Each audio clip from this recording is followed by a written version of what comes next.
신명기 32장 말씀 전에 31장에 그 모세의 그 설교 세 번째 마지막 설교인데요.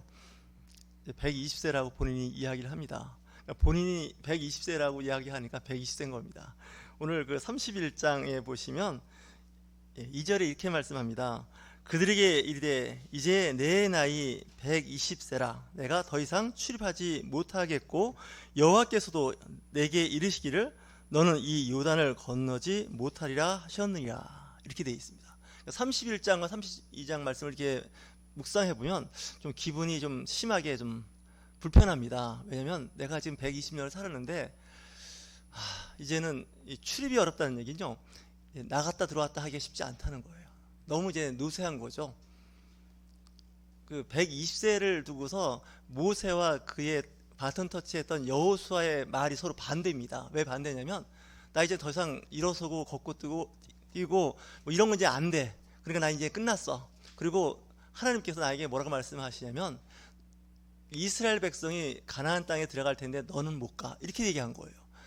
그 말 들을 때 마음이 무척 상하지 않겠습니까? 내가 정말 좀 욕 좀 하겠습니다. 이 개고생해서 지금 40년을 광야에서 목전에 요단강만 건너가면 젖과 꿀이 흐르는 땅에 들어가는데 너 못 들어간다는 거예요.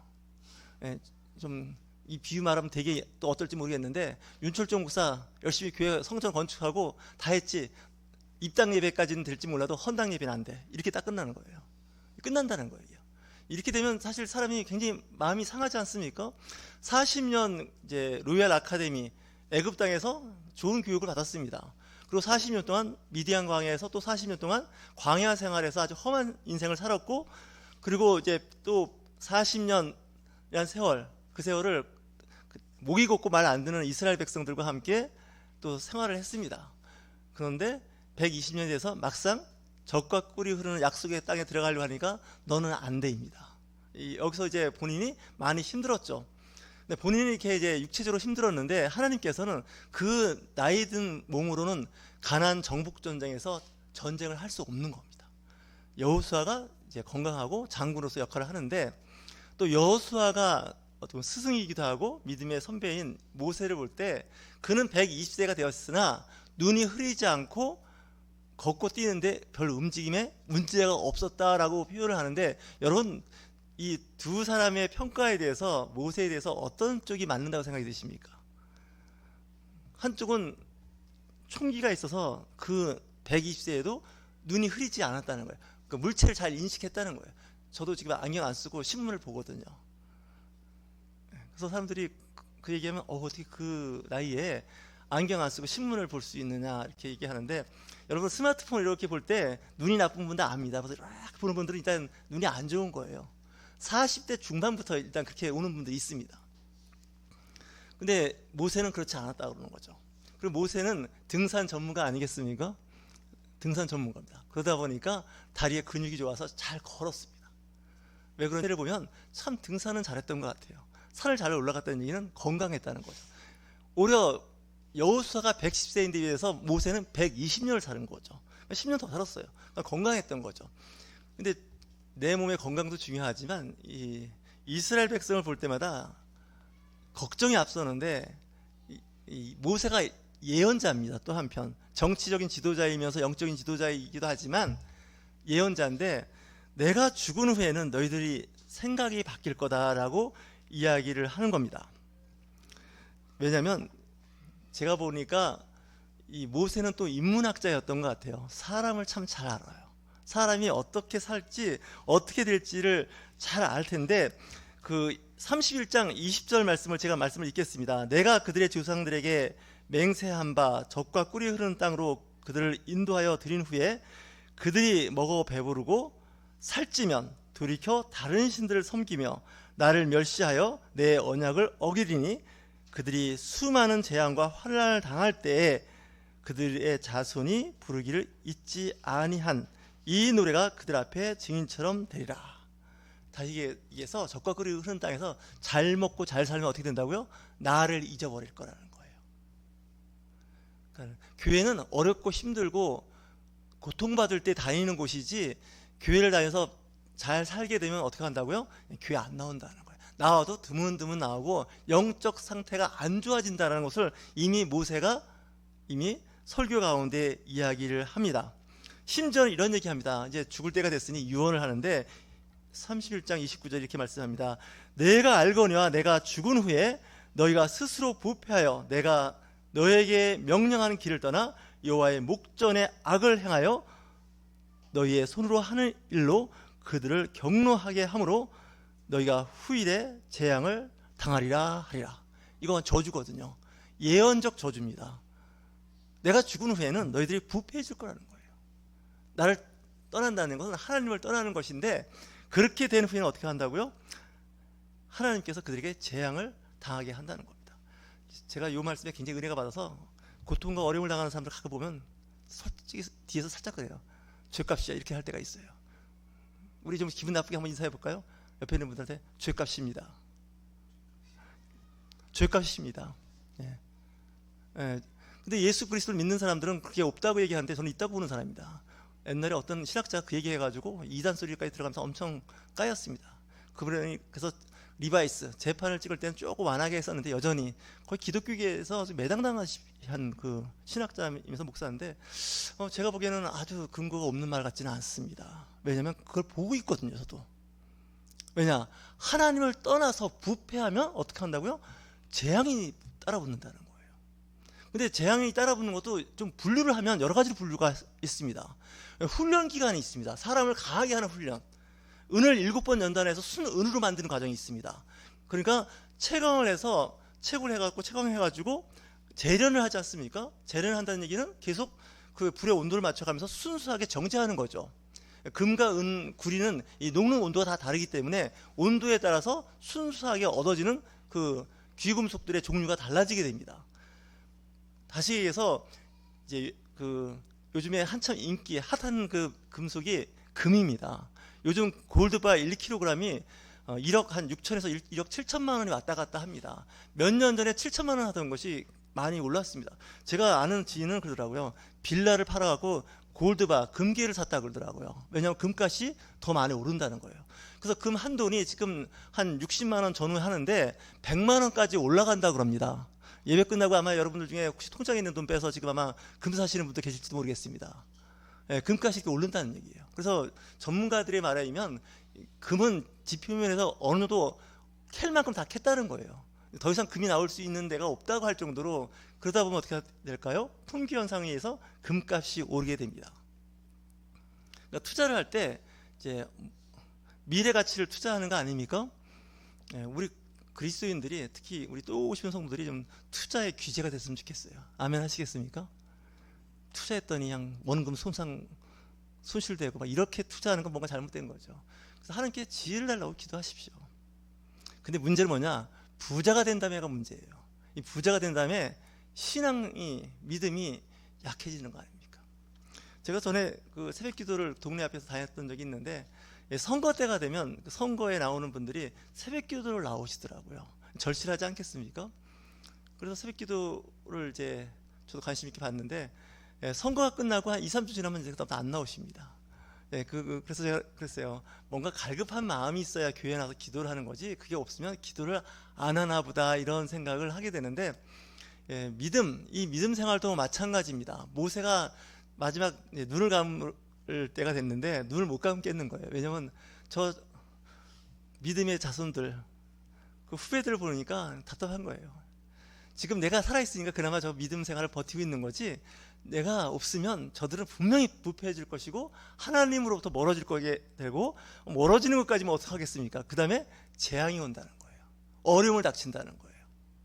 그런데 예수 그리스도로서 믿음 생활 잘하는데도 재앙이 있고 어려움을 당하는 거 어떻게 해석을 하실까요?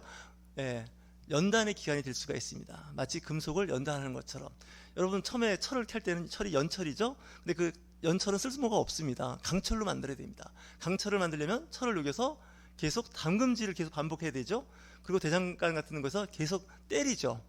그래야 금속은 단단해집니다. 물론 부피는 많이 줄죠.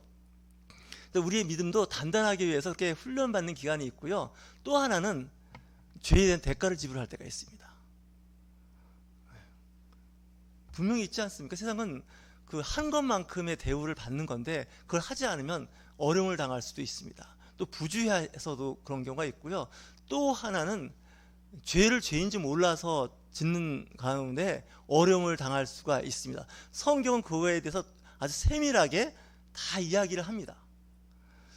특히 건강을 잃어버리는 것도 보면 그 건강한 몸과 마음을 할 수 있도록 세상에는 많은 가르침이 있습니다. 요즘에 유튜브가 많아서 웬만한 교육은 유튜브에서 다 얻을 수가 있습니다. 저도 대학에서 강의하는 입장에서 유튜브 많이 보고요. 인터넷 자료 검색을 많이 하고 특별히 AI 덕분에 아주 쉽게 지식과 정보를 얻을 수가 있고요. 노트하는 것에도 굉장히 편리함이 있는데 중요한 거는 그 자료를 잘 봐서 자기가 생활에 실천하셔야 됩니다. 건강 프로그램이 많고 건강에 관련된 정보가 많으면 뭐합니까? 실천하지 않는데. 섭생을 잘 해야 되고 적당한 운동이 있어야 되고요. 스트레스 관리도 잘 해야 됩니다. 그러면 이제 사람이 노화되는 과정에서 70에서 경험할 것을 80에 경험할 수 있고 노화를 늦출 수가 있다는 거 아닙니까? 노화를 막을 길은 없지만 늦출 수가 있습니다. 어떤 분은 70을 사셨는데 60대, 50대 몸을 가지고 있는 분들이 있고 어떤 분은 50대, 60대인데 70세, 80세 나이가 돼서 노화가 빠른 분들이 있습니다.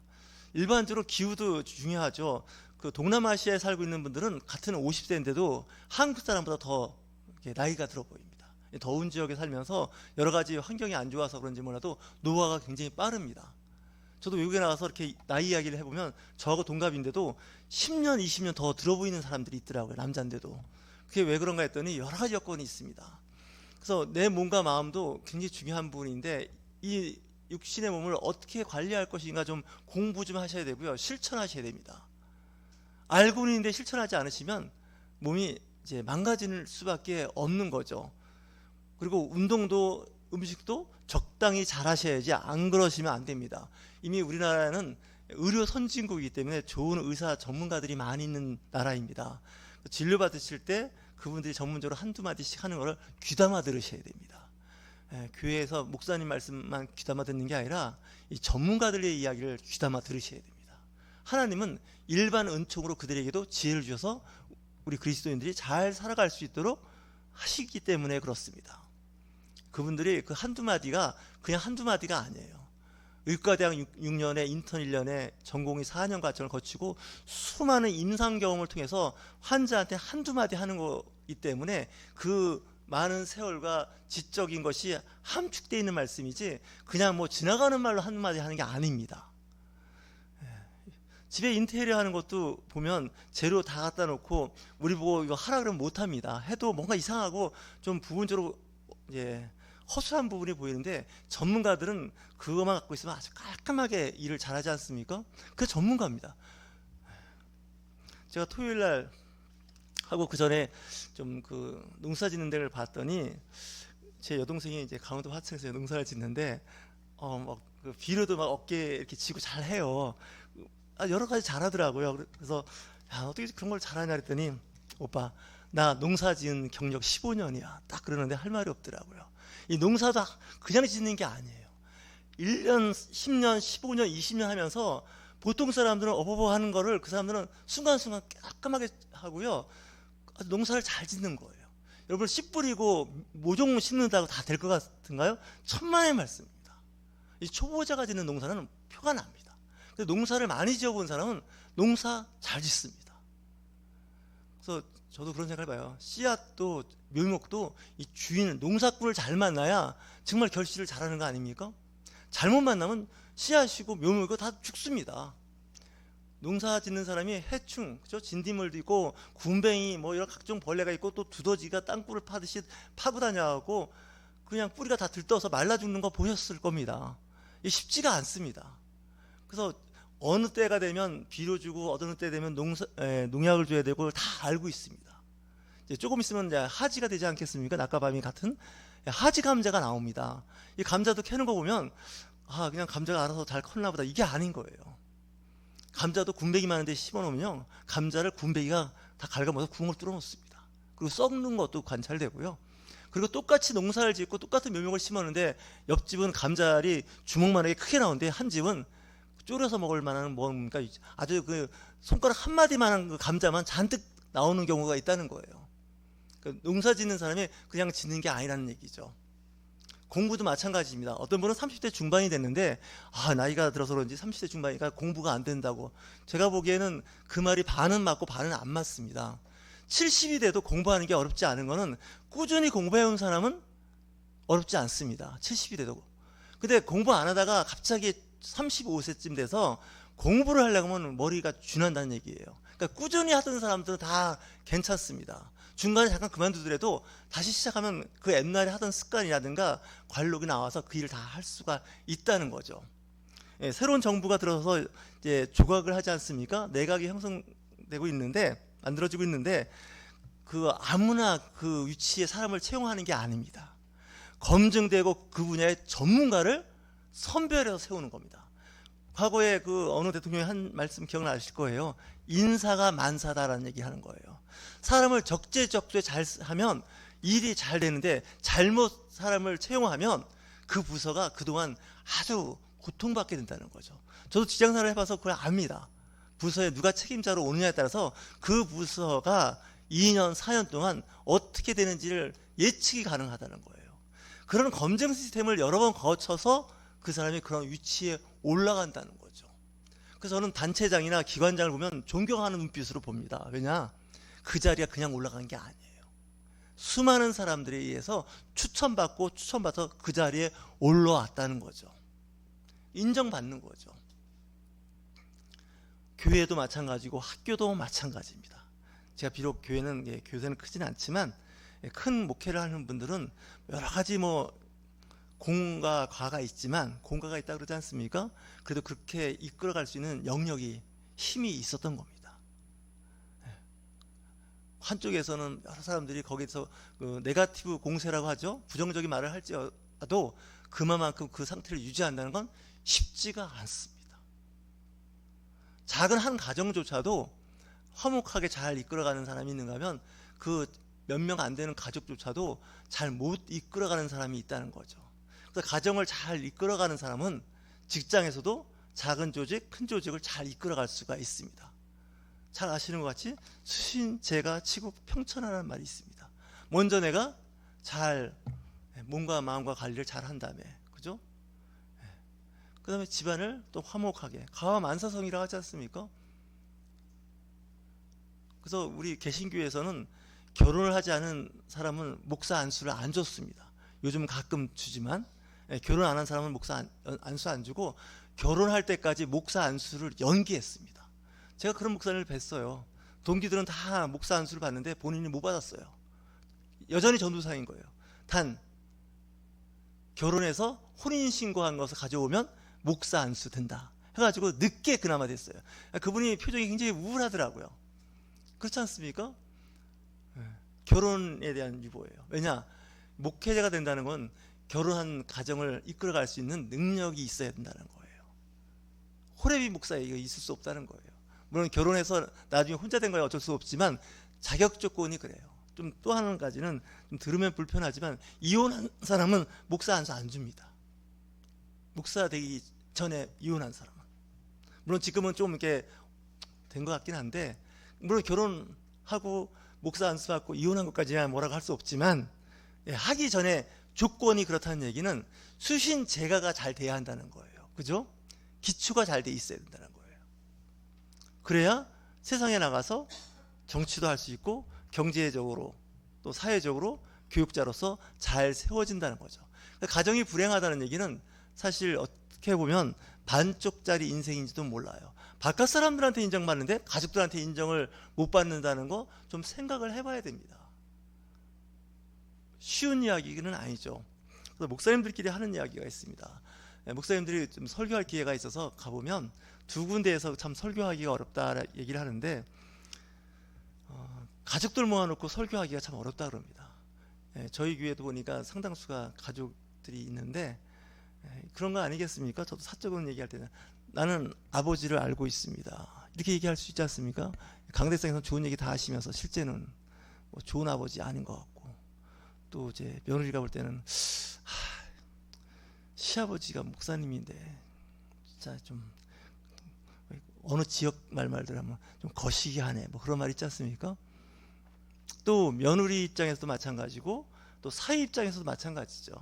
그래서 집안 식구들끼리 이렇게 모여서 서로 존경하고 인정받기가 쉽지가 않은데, 그래도 가끔 보니까 비교를 하더라고요. 다른 식구들의 아버지, 어머니하고 비교해서 우리 엄마 아버지가 별로 좋은 분 같지는 않았는데 보니까 친구들 부모님보다는 그래도 훨씬 좋은 분이었구나라는 걸 알더라고요.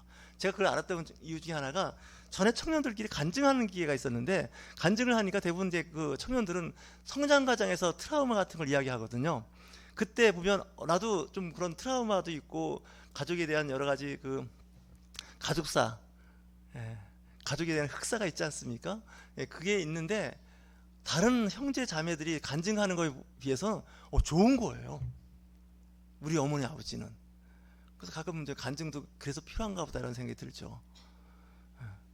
그래서 가끔 저도 이렇게 청년들 이렇게 그 성장 과정에 대한 그 간증을 들어보면 이런 생각도 해봤어요. 차라리 고아원에서 커도 저거보다 나을 환경에서 자랐겠다. 어떻게 저런 집에서, 거의 학대 수준이지 않습니까? 가혹한 환경에서 자란 거죠. 근데 중요한 건 그런 환경에 자라는 사람이 나중에 또 그런 가정을 만들 가능성이 굉장히 높습니다. 왜냐? 보고 들은 게 그렇게 해서 그렇습니다. 군대에서도 그렇지 않습니까? 아주 그 초연병 시절에 군기 바짝 잡혀서 고생한 부대는 말년에 편하다고 하는데, 그게 계속 세습이 돼요. 그 부대의 분위기가 돼버려요. 교회도 마찬가지고요. 이 교회 그 목사님이 거친 목사님들이 있어요. 욕 잘하시고 막 센 소리 잘하시는 분들 보면 그 교회 성도들이요 대부분 거칠어요. 정말입니다. 그리고 목사님이 부드럽고 유하시고 관용이 있고 부드러운 말씀을 잘 하시는 교회 성도들은요 부드럽습니다. 한번 잘 보십시오. 저도 딴에는 한번 다녀보니까 그래요. 성도들이 그 엘리베이터 탈 때 양보하고 안내 잘하고 인사 잘하고 표정이 밝은 교회는요 목사님 표정이 밝아요. 그리고 인사 잘해요. 반대로 막 그 엘리베이터 탈 때나 막 할 때 서로 밀치고 서로 타려고 그러고 막 그 안에서 막 다투는, 주일날 오늘 같은 날 하는 교회들은요 일단 다 좀 거칠어요. 아주 목적지향적이고요. 굉장히 그 어그레시브한 아주 공격적인 그런 스타일인 거죠. 그래서 목회나 그 선교 사역을 공격적으로 하는 교회들이 있는데, 어떻게 보면 열심히 한 덕분에 커지고 영역이 넓어진 건 인정하겠는데 마음들이 많이 다치더라고요. 그걸 잘하는 게 쉽지는 않아요. 어느 관공서나 어느 조직에 갔을 때 이제 어떤 도움을 받기 위해서 문의할 때 직원들이 불친절한 데가 있어요. 말 한마디, 표정 한마디가 거칠어서 두 번 다시 더 묻고 싶지 않은 곳이 있는데, 거기에 그 부서 책임자나 관리하는 사람들의 마음이 그럴 수도 있다는 생각을 해봤어요. 손자병법에 용장 밑에 약졸이 없다는 말씀도 있습니다. 다시기해서 그 지도자를 따라간다는 거죠. 부패한 지도자가 있으면 그 밑에서도 부패하게 됩니다. 근데 위에 있는 분이 청렴결백하게 잘하면 그 아래 조직도 깨끗하게 돌아갑니다. 근데 모세가 이야기한 건 뭐냐면 하나님은 공의로우시고 정의롭다는 거예요. 근데 여러분들은 나중에 세상에 미혹당해서 세상과 짝하여 지내면서 하나님을 잊어버리고 부패할 거라는 거예요. 부패하게 되면 어떻게 될까요? 재앙이 닥친다는 거예요. 그 예방적 차원에서도 우리가 신앙생활을 잘 하셔야 됩니다. 믿음 생활 잘 하셔야 됩니다. 뭐 교회 한두 주 빠졌다고 뭐 교회 안 다닌다고 해서 내 생활에 문제가 없을까? 문제가 없을 수 있습니다. 경우에 따라서 1년, 3년 문제가 없습니다. 근데 그렇게 되면 어둠의 영들이 틈타기 시작합니다. 하나님이 떠난 그 마음 가운데는 악신이 들어오는 것, 사울왕을 통해서 알지 않습니까? 하나님이 떠났다고 되어 있습니다. 왕에게서 하나님의 영이 떠나니까 그 빈틈을 악한 영들이 채우더라는 거예요. 정치 얘기 안 하고 싶지만 대통령도 마찬가지예요. 스스로 부패하고 타락하니까 어떻게 돼요? 나라가 그냥 어지러워지잖아요. 기껏 한다는 게 계엄령이나 선포하고. 이게 나라냐 말이에요. 이게 망하는 거예요. 나중에 본인과 함께 거기 관련된 사람들 다 감옥 가게 생겼어요. 분명히 갑니다. 제가 봐도. 이게 왜 이렇게 됐는지 보셔야 돼요. 거기 기독교가 완전히 깊이 개입되어 있는데 제가 기독교라고 할 수 있는지 의심스러울 정도예요. 완전히 기독교 지금 복음 전파할 수도 없게 모양을 만들어놨어요. 근데 자기들이 보수고 말씀대로 산다고 주장하는데 제가 보기엔 사기극이에요. 귀신들한테 다 쏘아 넘어간 거예요. 성경을 잘 알면요, 귀신한테 안 속을 것 같으죠? 귀신이 우리보다 성경을 더 잘 알아요. 하나님을 더 잘 안다니까요, 마귀가 우리보다. 그러니까 그걸 이용하는 거예요. 바르게 알고 말씀을 잘 지켜 행해야 되는데 그걸 당리당략 정치적으로 기득권에 빌붙어서 살려고 그러면요, 그 나라는 망하는 거예요. 볼 것도 없어요. 가정도 마찬가지예요. 성경은 그렇게 얘기하지 않아요. 모세가 경고한 게 다 이루어집니다. 나중에 왜 경고한 게 이루어진지 아시나요? 북이스라엘이 아수르한테 망합니다. 아니 혼혈족을 만들어 버렸어요. 그래서 북한에 있는 그 아시리아의 침공을 받지 않습니까? 이스라엘이 열 지파가 통치가 없어졌습니다. 나중에 그 지역을 뭐라고 불렀냐? 사마리아라고 불렀어요. 사마리아. 사마리아 여인은 알지 않습니까? 유대인들이 아주 개 취급하는 게, 이방인하고 똑같이 취급하는 게 과거에 야곱의 열 족속이에요. 없어졌어요. 남유다는 어떻게 됐을까요? 남유다는 유다와 베냐민 지파가 합친 나라입니다.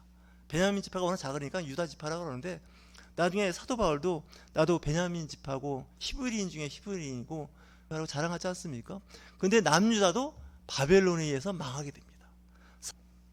그래서 이스라엘이 완전히 망해버렸어요. 그 배경에는 이 신명기적 말씀을 잃어버렸다는 거예요. 아무리 하나님의 백성이고 성경을 알고 성경의 박사라고 해도 하나님이 버리시면 포로로 잡혀가는 거예요. 이스라엘 사람들 왜 성경 말씀을 몰라요? 유대인들이 왜 몰라요? 근데 하나님이 떠났다는 거예요. 자식들한테 재산 물려줄 생각하지 마시고 믿음을 잘 물려주시는 저와 여러분이 되실 주의로 축원합니다. 학교에서는 공부 잘하는 거 성적표 받아오면 기뻐하면서, 교회에서 무슨 책임 일을 맡으면 공부할 나이에 그런 일 맡았다고 혼내키나 하고, 그거 그렇게 말하시는 분들이 다 권사님들이에요, 사실. 네? 그리고 자식들 나중에 교회 안 다니고 이제 크면은 우리 아들 교회 안 다닌다고. 누구 때문에 그래요? 본인 때문에 그래요, 사실은. 제가 늘 자랑이지만 우리 아들, 딸 며느리가 다 있잖아요. 저는 항상 우선순위를 하나님을 잡았어요. 공부 잘하면 좋지만, 그죠? 학원도 잘 다니면 좋지만 더 중요한 게 뭐예요? 교회에 대한 신앙에 대한 확실한 증거예요.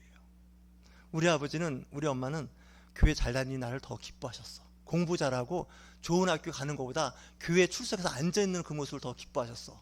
이렇게만 되면요, 그들은 교회 꾸준히 잘 다닙니다. 지금도 늦지 않았습니다. 손주들이 있으십니까? 지금부터 훈련을 잘 시키십시오. 엄마 아버지는 교회 안 다녀도요, 손주들은 교회 다닐 수 있습니다. 저 그런 거 많이 봅니다. 그래서 여러분, 믿음을 잘 넘겨주시지 않으면 오늘 말씀이 정말 뼈저리게 느낄 때가 올 겁니다. 천국과 지옥이 있다는 거 믿으셔야 됩니다. 하나님이 살아계셔서 역사하신다고 믿으셔야 됩니다. 환경을 보지 마시고 내가 하나님 앞에 바르게 서 있는지 보지 않으시면 말짱 꽝입니다. 어떤 때는 믿음이 있다고 하지만 그분이 정말 믿음이 있는 분인지 의심스러울 때가 있습니다. 제가 볼 때는. 왜냐? 삶이 그걸 증명하거든요. 믿음이 있는 사람은 그 삶으로 증명하는데 그 삶이 증명 안 하는 거예요. 뭐라 그러면 또 시험 들고 너나 잘하세요 뭐 이렇게 얘기할까 봐 말을 안 하지만 사실은 그런 부분이 있어요. 그래서 우선순위를 지금 모세가 지금 설교하지 않습니까? 신명기에서. 모세가 어떻게 설교했는지 신명기 1장에서 34장까지 읽어보시면 그 당시 유튜브도 없고 녹음기도 없던 시절에 기록을 해놓은 겁니다. 모세오경에 신명기가 굉장히 중요하거든요. 신앙 고백이니까 저와 여러분 정말 내가 죽을 때 뭐라고 유언을 할까 할 때 지금 이 모세가 어떻게 유언했는지 좀 잘 보십시오. 너희들이 지금은 힘들고 어렵지만 나중에 잘 살게 되면 교회 안 다닐 거야. 그리고 신앙으로부터 멀어질 거야. 나도 한때 세례받고 집사까지는 했었어. 근데 지금은 교회 안 다녀. 이런 얘기 들을 거라는 거예요. 그러면 어떻게 된다고요? 32장 앞에 있는 29절 31장에 보면 내가 너에게 명하는 길을 떠나 여호와의 목전에 악을 행하여 너의 손으로 하는 일로 그를 경노하게 함으로 너희가 후일에 재앙을 당하리라. 이 신명기를 보면요, 가슴이 이렇게 오그라들어요. 이렇게. 왜? 엄청난 센 얘기를 많이 해요. 하나님을 떠나는 그 순간 너는 하나님과 관계없게 될 것이고 결국은 재앙을 당할 것이다. 자식이 재앙당하는 걸 좋아하는 부모 한 명도 없습니다. 잘 되기를. 그러니까 잘 된다면 어떻게 해요? 하나님을 알고 하나님 말씀 안에 산다는 거예요. 저는 이런 생각을 했어요. 저희 아들, 딸도 있고 있지만 공부 잘 안 한 게 참 은혜인 것 같아요. 공부 잘했으면 여기 앉아 있었을까? 안 있었을 것 같아요. 외국에 가 있거나, 그죠? 중앙부처 어디선가 불려서 뭔가 오늘도 출근해서 일할 거예요. 근데 그렇지 못하니까 앉아 있잖아요. 그게 은혜예요. 감사하고. 안 그렇겠습니까? 그러니까 여러분, 오늘 말씀이 좀 불편하더라도 어릴 때부터, 그래서 저도 손자 놓고 이제 기도할 때 꼭 기도하는 게 있어요. 하나님, 거룩한 믿음 갖게 해달라. 그게 우선순위예요. 뭐 지혜롭고 건강하고 잘, 이거는 좀 밀려요. 우선순위에서. 이걸 바꿔놓잖아요. 나중에 대가지 지불받습니다. 아버지는 목사님인데 자식들은 교회 안 다니는데, 이런 얘기 듣고요. 그도 아버지는 대형교회 하시고 뭐 해외 선교지에 교회를 100개나 세웠는데 자식들은 교회 안 다니는데, 이 얘기 나옵니다. 부끄럽지만 사실입니다. 저 여러분, 정말 오늘 말씀이 은혜가 되는 말씀은 아닌 것 같습니다. 기분 좋은 얘기는 아닌데 지금도 늦지 않았으니까 이 부분을 좀 바르게 고치셔야 됩니다. 난 네가 돈 벌고 성공해서 좋은 처자와 결혼해서 아들, 딸 잘 낳고 좋은 집에서 좋은 차 타고 사는 것보다 더 중요한 건 네가 주일날이면 가서 예배드리고 왔으면 좋겠다. 그래서 제가 신학교 공부할 때 그러더라고요. 신학생들도 날라리들이 많아갖고 교회 안 다니는 사람들이 많아요. 그래갖고 그 목회 실습 시간에 그런 얘기를 하더라고요. 여러분들 교회 안 다니는 거 알고 있다고. 신학교가에서 그런 얘기를 하더라고요, 교수님이. 그래서 여러분들 다니는 교회 주보를 갖고 오라고. 여러분들 주보 한번 손들어 보세요. 이렇게 주보 갖고 오라고. 주보 뭐 갖고 오라고. 이게 주보 쉽게 구할 수 있는 것 같지만 이게 구하기 쉽지가 않습니다. 지나보면 다 치워버리니까. 그래서 그걸 갖고 오면 이제 인정해 주는 거예요. 오죽했으면 신학교에서 이런 일을 다 벌리나 할 정도입니다. 하여튼 여러분, 좀 신앙생활에는 좀 강박증이 있으실 주의 이름으로 축원합니다.